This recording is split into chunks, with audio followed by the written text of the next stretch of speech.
प्रवास आता अतिशय वेगवान होणार आहे। मुंबईकरांना दक्षिण मुंबईमध्ये पोहोचण्यासाठी भूमिगत मेट्रोचा तिसरा टप्पा हा आता खुला झालेला आहे।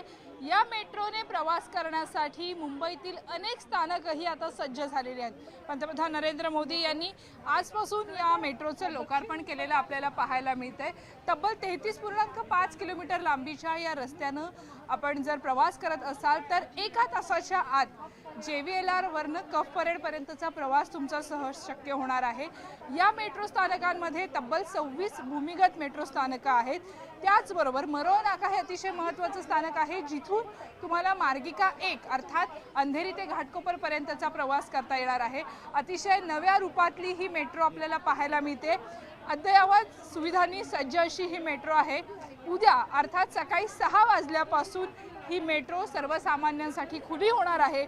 ही मेट्रो तुमच्या खिशाला परवडणारी सुद्धा आहे, कारण किमान दर हे 10 रुपये आहेत। 10 रुपये ते 100 रुपयापर्यंतचा सर्वाधिक भार जो आहे या तिकिटाचा तुम्हाला सहन करावा लागणार आहे। परंतु हा प्रवास अतिशय गारेगार असणार आहे। प्रत्येकी 5 मिनिटांनंतर एक मेट्रो सुविधा तुम्हाला उपलब्ध होणार आहे आणि याचा आनंद घेण्यासाठी उद्यापासूनच मुंबईकर सज्ज असल्याचं आपल्याला पाहायला मिळणार आहे। मुंबई मेट्रो 3च्या हुतात्मा चौक या स्थानकामध्ये मी आहे।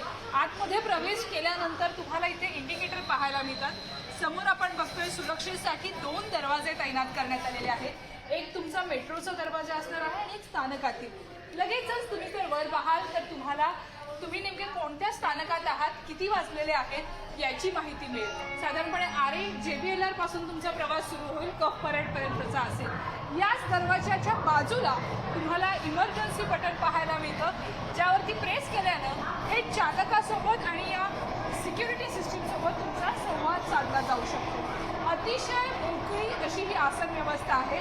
समोर आपण बघताय तो महिलांसाठीचा विशेष भाग जो आहे, विशेष डब्बा जो आहे तो आपल्याला पाहायला मिळतो। ही संपूर्ण मेट्रो CCTVच्या अंतर्गत आहे। CCTVचं लक्ष तुमच्यावरती असणार आहे। सुरक्षेच्या बाबतीतही तितकीच मोठी काळजी घेतलेली आहे। अनेक प्रवासी बसून प्रवास करू शकतात। दुसरा मुद्दा म्हणजे इथे अपंगांसाठी सुद्धा विशेष अशी व्यवस्था केलेली आहे। या इंडिकेटर्सच्या बाजूला तुम्हाला दुसऱ्या एक महत्त्वाच्या सूचना दिसतील, म्हणजे दाराच्या बाजूला तुम्ही थांबू शकत नाही। CCTVनं हा संपूर्ण परिसर हा कव्हर आहे, त्यामुळे ज्यावेळी तुम्ही प्रवास कराल त्यावेळी त्याचा तुम्हाला अनुभव येईल। तब्बल 5 मिनिटांनंतर एक मेट्रो तुम्हाला पकडता येणार आहे। JVLR पासून कफ परेडपर्यंतचा प्रवास करण्यासाठी किमान भाडे हे 10 रुपये आहे आणि जास्तीत जास्त भाडे हे 100 रुपयापर्यंत जातं। हा संपूर्ण परिसर फायर सेफ्टीनं संपूर्णपणे युक्त आहे। 4 सस्पेन्शन्स या मेट्रोला बसवण्यात आलेले आहेत, त्यामुळे मुंबईच्या इतर अनेक मेट्रोंप्रमाणेच याही मेट्रोचा प्रवास असणार आहे। तब्बल 33.5 किलोमीटर लांबीच्या या मेट्रो प्रवासादरम्यान तुम्हाला दक्षिण मुंबईतनं मुंबईच्या इतर भागांमध्ये पोहोचण्यासाठी 1 तासापेक्षा कमी वेळ लागू शकतो आणि खऱ्या अर्थानं हीच एक महत्त्वाची बाब आपल्याला पाहायला मिळते। संपूर्ण परिसर हा इतर अनेक भागांशी कशा पद्धतीने जोडलेला आहे याकरता 3 एक्झिट सुद्धा दिलेले आहेत आणि म्हणूनच या मेट्रोचा प्रवास करणं अनेकांसाठी सुकर होणार आहे। पंतप्रधान नरेंद्र मोदी यांनी या मेट्रोचं लोकार्पण केल्यामुळं उद्यापासून हा प्रवास मुंबईकरांना खुला होणार आहे।